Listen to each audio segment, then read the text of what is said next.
शरद पूर्णिमा से लेकर कार्तिक की जो पूर्णिमा है,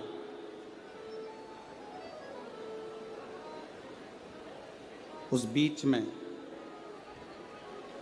कार्तिक महीने की जब शिवरात्रि आए या प्रदोष व्रत आए, थोड़ा ध्यान देना। ये उन लोगों के लिए है जो 1 रुपये कमाते हैं, सवाया खर्च होता है, घर में जिनके संपदा जुड़ती नहीं, बीमारियों में पैसा ज़्यादा जाता हो, या कहीं ना कहीं तकलीफ़ें अपनी ज़िंदगी में आती है, उसके लिए शिव आराधना कार्तिक महीने की थोड़ा ध्यान से श्रवण करें। वैसे तो कार्तिक महीने में जो 3 नवंबर से 9 नवंबर तक ब्रज की भूमि में कोसी कला में जो शिव महापुराण की कथा है 2 बजे से 5 बजे तक, उसमें हम वर्णन करेंगे ही गोपेश्वर गोपी शिव महापुराण की कथा में। फिर भी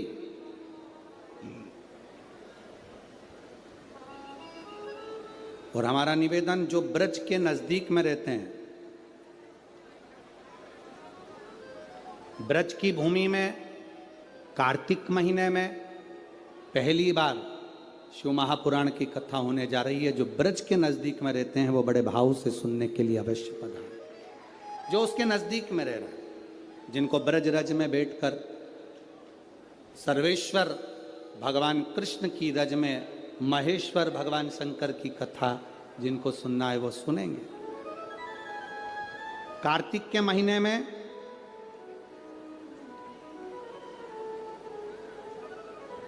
पूर्णिमा से पूर्णिमा के बीच में जो सोमवार पड़े, प्रदोष पड़े, शिवरात्रि पड़े, प्रयास करना, अगर बहुत कष्ट की जिंदगी चल रही हो तो शिवरात्रि, प्रदोष और जितने सोमवार पड़ रहे हो कार्तिक में 4-5 जो सोमवार पड़े, उसमें एक बेलपत्र अशोक सुंदरी वाली जगह पर और शमी पत्र देवाधिदेव महादेव के ऊपर, ये 2 जगह पर अवश्य चढ़ा। 1 महीने में जितने सोमवार पड़ जाएं और प्रदोष पड़े और मासिक शिवरात्रि पड़े, उसमें अवश्य चढ़ा। बेलपत्र कहाँ चढ़ाना है? जम के बोलो जरा। अशोक सुंदरी की जगह पर। और शमी पत्र कहाँ चढ़ाना है? देवाधिदेव महादेव के ऊपर। एक बार चढ़ाकर देखो, आपके जीवन का जो आनंद है, जो अपने हृदय की कामनाएं हैं, अपने हृदय के भाव हैं, कार्तिक का जो महीना है भगवान षडानंद कार्तिकेय जी के लिए मूल है। इस षडानंद कार्तिकेय जी ने जब तारकासुर का संहार किया था, तारकासुर को जब मार दिया था, तो 33 कोटि देवताओं ने षडानंद कार्तिकेय जी को वर प्रदान किया।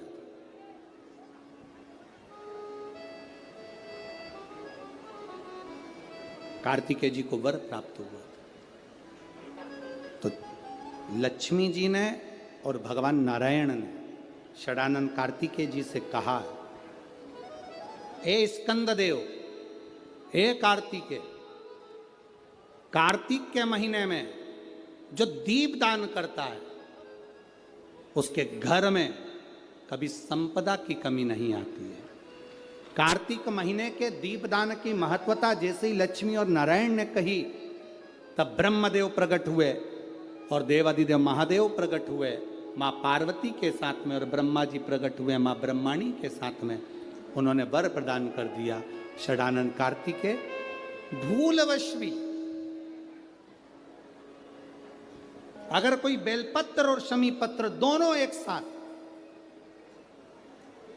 आपकी बहन अशोक सुंदरी और आपके पिता देवाधिदेव महादेव को शमी पत्र जो समर्पित कर देगा, षडानंद कार्तिकेय इस कार्तिक के महीने में देवाधिदेव महादेव कहते हैं उसके यहाँ कुबेर का भंडार शिव भर देते हैं। एक शमी पत्र, फिर समझिएगा, ये जो बेलपत्र है ये आप समर्पित करेंगे अशोक सुंदरी वाली जगह पर। कहाँ समर्पित करेंगे? अशोक सुंदरी की जगह पर। और शमी पत्र आप समर्पित करेंगे देवाधिदेव महादेव के ऊपर। बस इसमें एक चीज का स्मरण अपने को करना है, जब अपन अशोक सुंदरी की जगह पर बेलपत्र चढ़ाएंगे तो ये डंडी का जो मुख है ये महादेव के जो खाली स्थान है, खाली वाली जगह उसे ओर होगा। शमी पत्र की जो डंडी का मुख है इसी की ओर, जिस ओर तुमने बेलपत्र चढ़ाया है उसी ओर शमी पत्र की भी डंडी का मुख उसी ओर होगा। जहां पर आप बेलपत्र की डंडी का मुख रख रहे हैं उसी ओर शमी पत्र की डंडी का भी मुख उसी ओर होगा। तो देवाधिदेव महादेव भगवान शंकर, माँ जगत जननी जगदम्बा, श्री ब्रह्मदेव ब्रह्माणी षडानंद कार्तिकेय को वर प्रदान कर दे। समय आता है, आगे वर्णन आया, तारकासुर के 3 पुत्र हैं, तारकाक्ष, विदुम्माली, कमलाक्ष। और ये तीनों पुत्र हैं, ये बड़े विकराल, बड़े प्रबल। इनको मालूम पड़ा कि हमारे पिताजी शांत हो गए तो पिता के शांत होने का इनने बदला नहीं लिया। इन्होंने भगवान ब्रह्मा जी की तपस्या करी, तप कर कर ब्रह्मा जी से वर मांगा, वर दीजिए। ब्रह्मदेव ने कहा क्या वर चाहिए? हमारे प्राण न छूटे। ब्रह्मा जी ने कहा यह हो नहीं सकता कि तुम्हारे प्राण नहीं छूटेंगे, मरना तो पड़ेगा, प्राण तो छूटेंगे, तो हमें वर दो। हम तीनों मरे तो एक साथ मरे। 3 पुरियों का निर्माण कर दीजिए जिन पुरियों में हम निवास करें। 3 पुरियों का निर्माण करा, तीनों में जाकर तारकाक्ष, विदुम्माली, कमलाक्ष की तीनों निवास करें। तीनों ने निवास कर। जब तीनों निवास करने लगे, सोने की पुरी, तांबे की पुरी, लोहे की पुरी। पुरी का मतलब होता है क्षेत्र जिसके अंतर्गत वो रह रहे हैं। तीनों ने सुंदर सुंदर महल का निर्माण किया, तीनों ने। और सुंदर महल का निर्माण कर कर तीनों जब रहने लगे, हाहाकार मच गया। तीनों ने विचार कर लिया कि अपन तीनों कभी नहीं मिलेंगे एक जगह पर, कभी एकत्रित नहीं होंगे। यह हमको सीखने की बात है। शिव महापुराण की कथा बहुत कुछ सिखाती है हमको। जब भी तीर्थ करने जाओ, पूरा घर का व्यक्ति एक साथ मत जाओ, यह शिव पुराण सिखाती है। किसी नदी में स्नान करने जाओ, घर का पूरा व्यक्ति एक साथ मत जाओ, घर में किसी का न किसी का रहना जरूरी है। ये शिव पुराण सिखाती है हमको। षडानंद कार्तिकेय चले गए, तारकासुर के तीनों बेटों ने उपद्रव मचाया। जो उपद्रव मचाया, देवताओं ने भगवान शिव से प्रार्थना करी। भगवान शंकर ने जाकर 3 पुरियों को भस्म कर दिया। 3 पुरियों को जैसे ही भस्म करा, शंकर जी का नाम त्रिपुरारी हो गया। भगवान शंकर जब त्रिपुरारी बन गए, आगे वर्णन आया, शंकर जी से प्रार्थना करी, बाबा इन तीनों का संहार करिए। देवाधिदेव महादेव ने देवताओं से कहा कि तुम सब पशु बन जाओ और मैं तुम्हारा पति बन जाता हूं। भगवान एक बड़े नंदी का रूप धारण कर लिए, और भगवान शिव ने एक बड़े नंदी का रूप धारण कर कर देवताओं से कहा तुम पशु बनो। देवता पशु बनकर भागने लगे, भगवान शंकर पीछे पीछे उनके भागने लगे। देवताओं से भगवान शंकर ने कहा पशु बनकर जाना, तीनों पुरियों में प्रवेश कर जाना, तीनों पुरियों के राजाओं को एक जगह इकट्ठा कर लेना, मैं उनका संहार कर दूंगा। तीनों पुरियों के राजा एक जगह एकत्रित हो गए। शंकर भगवान बड़े नंदी का रूप लेकर उनको मारने के लिए सींग से पछाड़ने लगे। जैसे तारकाक्ष विदुम्माली को पछाड़ा, नीचे से कमलाक्ष की निकल गया, उसने फरसा उठाकर शंकर भगवान का सिर काट दिया। बड़े नंदी का रूप देवाधिदेव महादेव लिए थे। जैसे ही पशु भगवान पशुपति बनकर जो गए थे उनका जो सिर कटा वो नेपाल में जाकर गिर गया, धड़ केदार में जाकर गिर गया तो केदारेश्वर हो गए, और शीश गिरा नेपाल में तो पशुपति नाथ, भगवान शिव पशुपति नाथ। शंकर जी ने देखा कि ऐसे मरने वाले नहीं हैं।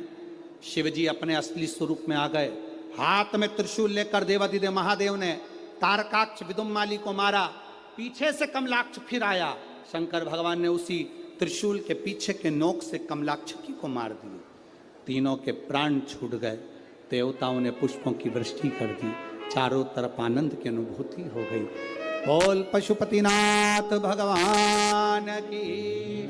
हर हर महादेव। बोल बम का नारा है, सारी समस्या का हल। शिव तत्व की प्राप्ति हो गई। जानकर देवताओं ने आनंद पाया। भगवान शंकर जी ने पाशुपत्य अस्त्र और पाशुपत्य व्रत दोनों को प्रकट किया। क्या क्या चीज प्रकट करी? जम के बोलो जरा। पाशुपत्य अस्त्र और पाशुपति व्रत। पशुपति व्रत की विधानता कही। 5 सोमवार का व्रत, पूजा की थाली जो लगती है वो शाम को भी वही जाती है। 6 दिए, प्रसाद का भाग, मंदिर में जाकर 3 हिस्से होना, 6 दिए को रखकर 5 दिए प्रज्वलित करना, 3 हिस्से प्रसाद के हो जाएं तो 2 हिस्सों को छोड़ देना मंदिर में, 1 हिस्से को, और जो बिना जला हुआ दिया है उसको वापिस अपनी थाली में रख लेना।